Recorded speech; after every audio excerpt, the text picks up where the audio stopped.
Hi there, and welcome to my YouTube channel.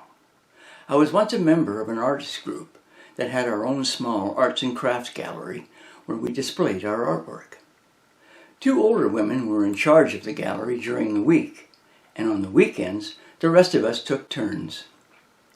Since it was in a downtown area of a seaside town, across the street from a hotel, many tourists would come in and browse. Unless, of course, the weather was like pouring rain or snowy.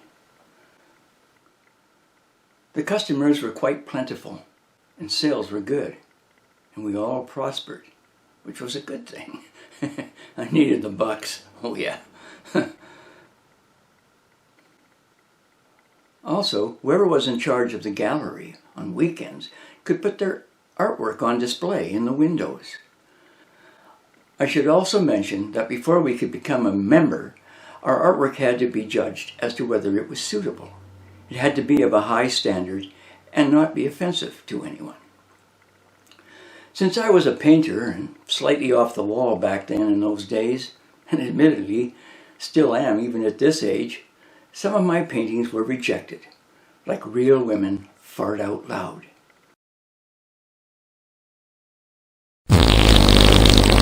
They didn't complain so much about how the woman was dressed, although it was mentioned, but by her action and the words, even though they thought she was quite hilarious.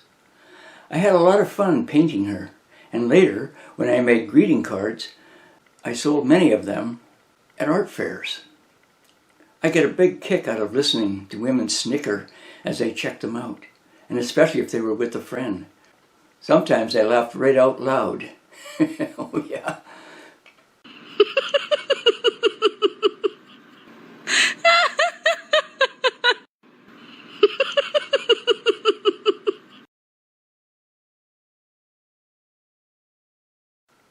I was living on a 42-foot sailboat, Dreamer 2, at the time, which was moored at a nearby dock, and my studio, if you could call it that, was in the wheelhouse, and very, very tiny, only about 4 feet by 4 feet. Because there was hardly any room to work, my paintings were usually quite small, and I sold them on eBay.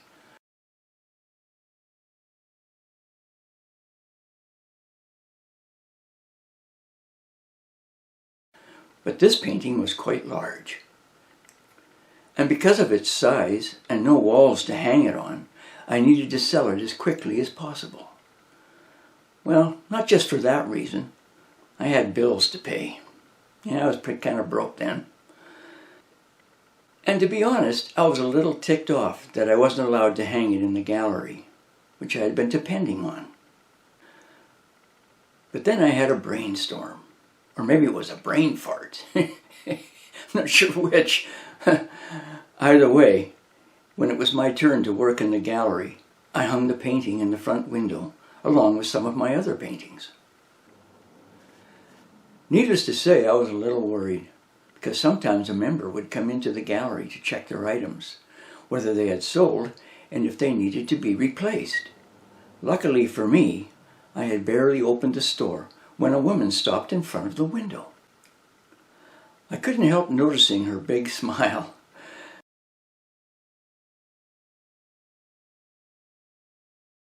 And I knew right away which painting she was looking at. When she came in, she asked how much it was and said, "I have to have that painting. I can't remember the price, but know it was somewhere in the hundreds," and she bought it. Of course, the next problem was each item that was sold in the gallery had to be recorded, because a small percentage of the sale went to the store. Because most of my paintings were quite small, and the prices were way less than real women fart out loud, they would know that I had most likely sold that painting. What to do? What to do? I never explained to the woman concerning my predicament. Instead, I asked, "Do you have to have a receipt for this painting? Because if you don't, since I'm the artist, I'll knock off a few bucks." And when she said no, I knocked off the percentage the gallery would have taken. And, fortunately for me, I had barely jammed the money in my pocket when one of the older ladies walked through the door. I can't be sure if she saw the woman walking down the street with the painting tucked under her arm, but she didn't say anything. However, I somehow think she did, because she had this kind of little grin or smirk on her face. And that's about it for this post. And speaking of real women fart out loud, oops, sorry about that, but so do real men fart out loud. And just be thankful you can't smell this old man's fart. Believe you me, it's right up there with dog farts. Oh yeah, ugly, ugly, ugly. I hope you enjoyed this old man's rant and YouTube post as I travel back in time when I was a struggling artist. And if you did, don't forget to give it a like or subscribe. Even leave a comment, especially if you were once a struggling artist, or perhaps you are one now. Cheers, eh?